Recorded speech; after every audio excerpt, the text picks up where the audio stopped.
everybody, it's Tammy with Embellish the Story. I hope you're having a great day. I want to thank you for stopping by. I really want to thank you for your sweet support. Your comments are always so kind. That means so much more to me than I could ever tell you. And you're probably thinking, what in the world is she doing? She's got a mess. And I have been going through a lot of stuff today because I'm planning a journal.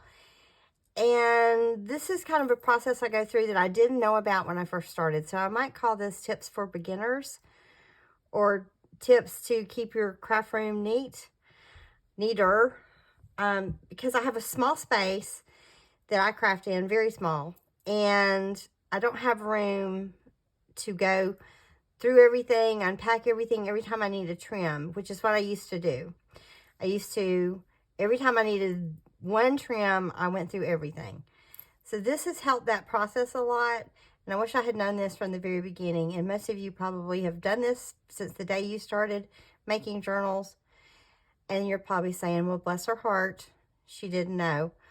But I am finally getting a little better at being a little more organized because y'all taught me everything I know. And I never saw a video like this, so I just thought I'd do this.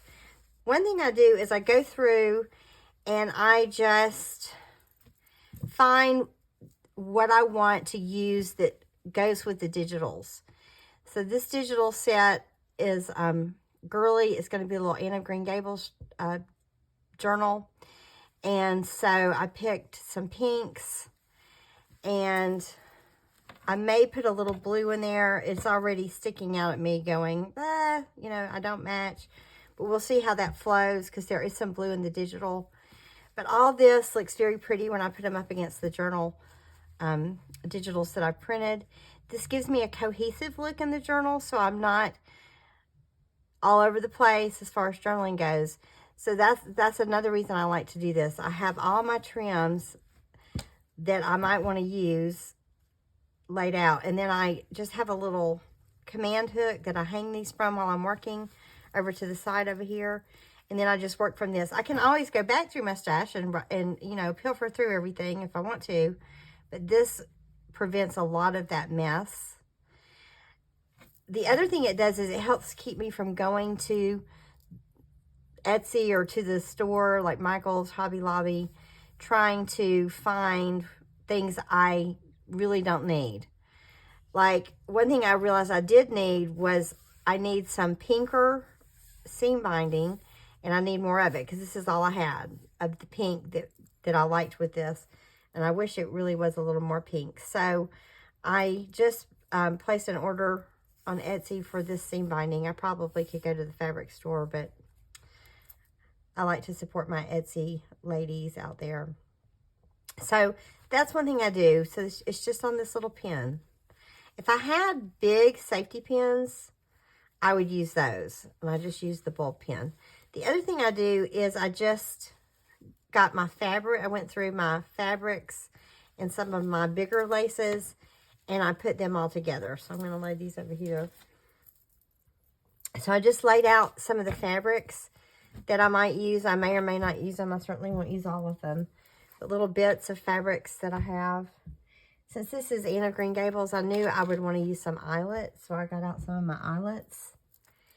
And then all this goes into a big TJ Maxx 99-cent reusable bag. I love those bags.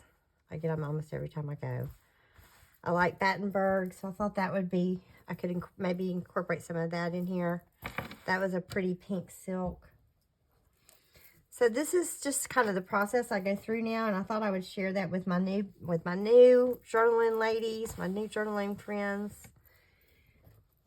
And maybe this will help you not be so chaotic when you're crafting. So these are some of the things. I have these ruffles. I want to make sure I don't forget to use them. These are just some things I plan on using. And I'll even keep the digitals in a folder in the bag. So when I go and start working on this journal, and I'll work on it, it'll take me a while because I have several projects going on. But when I'm working on it, then I can just get the bag out and use the things in the bag and not be always starting from square one, going through all of my stuff. So that's my little tip. You probably didn't need it at all, but I thought I would share it with you guys and wish you a good day and just check in and say hello. And this is what's going on with me. I've got some other projects coming up too. This one will be a slow one. I'll show you the finished journal when I'm done. It'll probably be a while, but I'm excited about getting started on it. It's been on my bucket list of things to make, so I'm really excited about this process of getting this together. I wish you all a great day, rest of your day. And again, thanks for joining me and your support. It means so much. And always remember to embellish the story, and I will see you soon. Bye-bye.